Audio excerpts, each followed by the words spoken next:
Hello. Hi, I'm Janet Howse. I joined the Society in 1975 as a very new archivist. And they were in the days when you could join the Society as with no experience. I just finished the Diploma in Archives Administration at the University of New South Wales in 1974. It was a time, 1975 was almost like a Brave New World sort of era. It was the Whitlam era. There was the feeling that it was a great passion for change in society. And amongst archivists there was a feeling of wanting to differentiate ourselves from librarians and libraries. There were lots of possibilities, that was the feeling.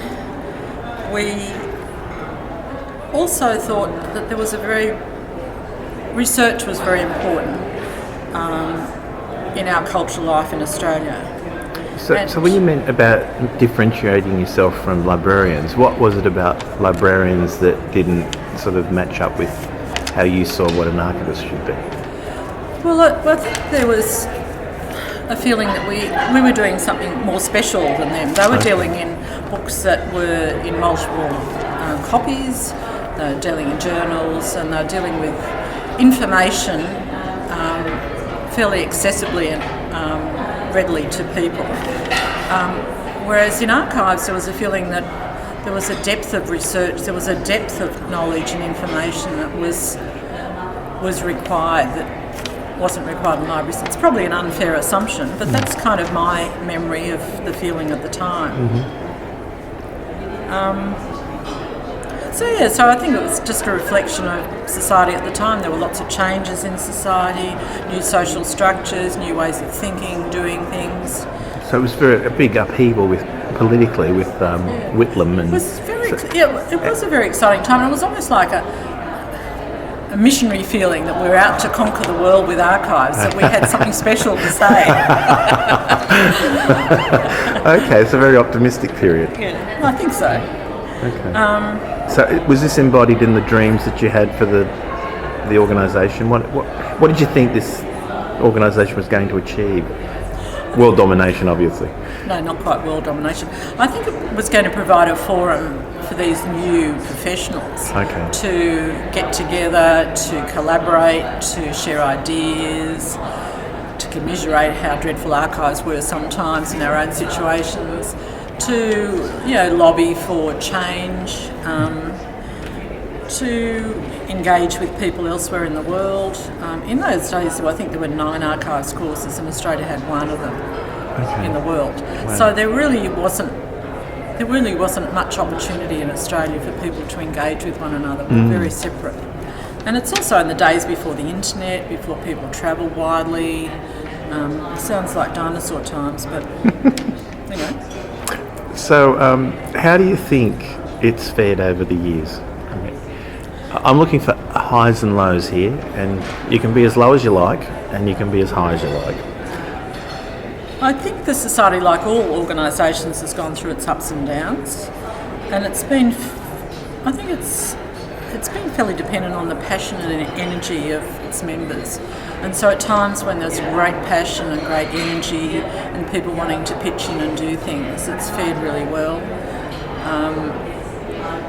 I suppose the worst time really was when the Society almost ceased to exist several years ago.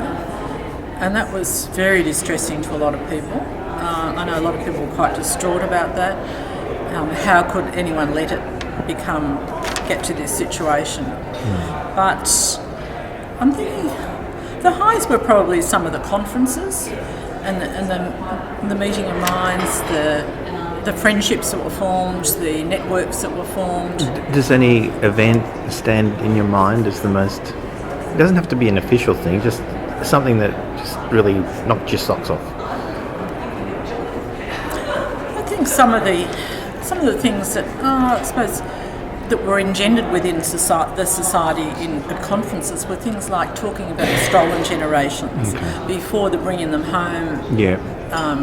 So these are proud projects. moments. I think these were really proud moments to be an archivist. I wasn't personally involved, but I was really excited and exhilarated that people were taking these sorts of issues really seriously and wanting to enable people within the community to access their own identity.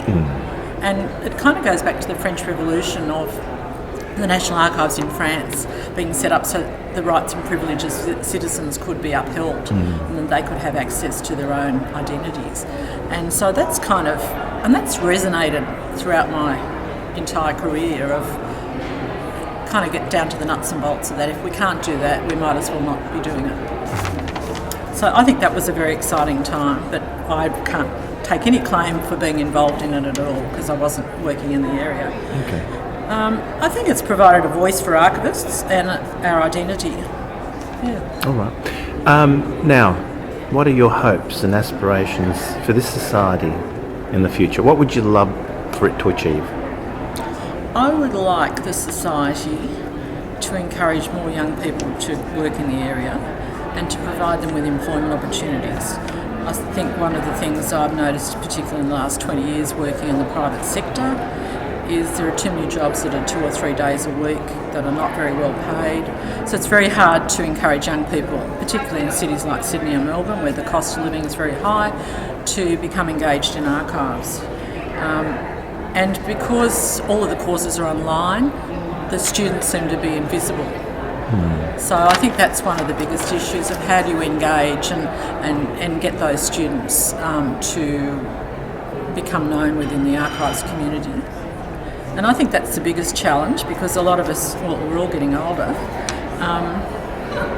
I think one of the biggest challenges is the closure of a lot of in-house archives or the reduction in resources, and how do we protect the closure of those. And I also hope that the training of archivists has more depth than I perceive it has now. I think one of the difficulties of the digital age is you just don't get the opportunity of immersion in a subject. And people might sort of say, well, they're doing a wider range of subjects, but I think that sort of immersion in the thinking and the philosophy about what we do and how we do it is not necessarily there. That may not be a valid comment. And I think one of our challenges is, one of my butterbox moments is, I think we're living in an economy and not in a society. And so in 1975 I felt like we were living in a society and we had something really valuable to contribute to people coming after us. And I think there's too many now demands on people. And I think there's too much demand for the marketing, the fun and pretty items versus giving people the opportunity to do in-depth research and providing that to the community. So. Now, my last question. What has being an archivist meant to you personally? Or another way of phrasing it is, if you had a younger person who's not quite sure where they're heading, their feet have carried them into archives, but what would you say to them in terms of, if they stick with it, what has a career in archives given to you that may happen to them? Well, I think a career in archives has given to me lots of opportunities to do really quite exciting, interesting things. There's been, of course, lots of mundane things to do, but there's lots of capacity. You're learning something every day, you're dealing with new things all the time, you're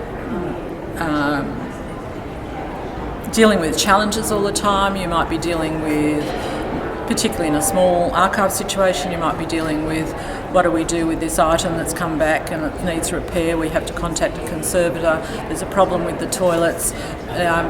We've got somebody coming in doing their PhD on this esoteric subject. We have to deal with them. It's just this incredible demand of managing an archives is just pretty exciting.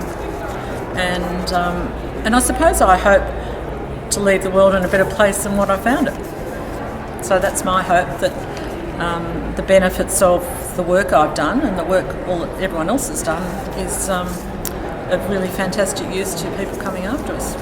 Thank you very much, Janet. Thanks, Janet.